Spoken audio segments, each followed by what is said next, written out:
Hi, my name is Karan Belday, and I'm a senior at Hopkins. I will be examining how high levels of cyclohexanone cause perinatal brain injury. So some of the causes, effects, and further steps our lab is taking. Before I start, I just wanted to recognize the main contributors. It's a two-lab collaboration between the Lauren Jancy lab and the Shenandoah Robinson lab. And the main first author on this paper is Yuma Katasi, who is an MD PhD postdoctoral fellow. I work directly under him as an undergraduate.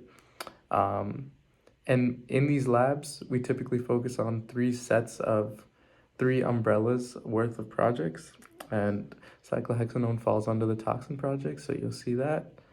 But yeah, so what is cyclohexanone? You'll learn what it is, why it's important, especially in the medical setting, and how that differs from the industrial setting, and the different types of effects that come from high cyclohexanone exposure that's been recently shown.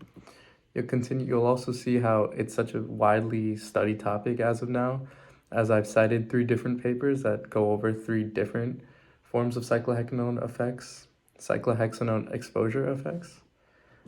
We will continue to understand what our lab is looking at and the hypothesis behind what we think cyclohexanone exposure causes. And then you'll learn a little bit about our experimental design, kind of how we were able to isolate cyclohexanone, how we used a rat-based clinical model in order to understand the direct effects of cyclohexanone in vivo. You'll understand the behavioral testing that these rats went in order to understand more and more about what actually is being affected and how we're able to demonstrate that using data.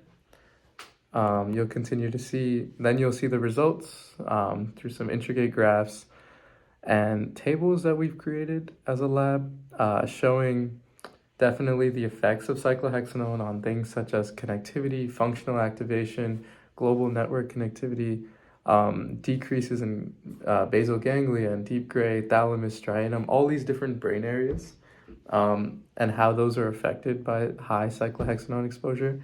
So you'll see some very in-depth results with all significance, so all the p-values from statistical tests will be listed, so that shows our significance.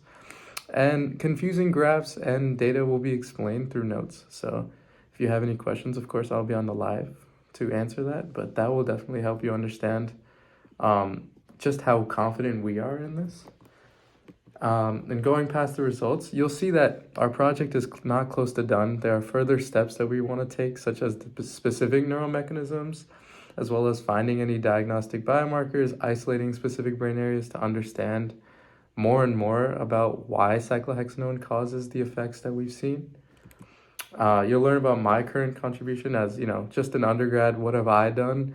Why can I be proud of my work?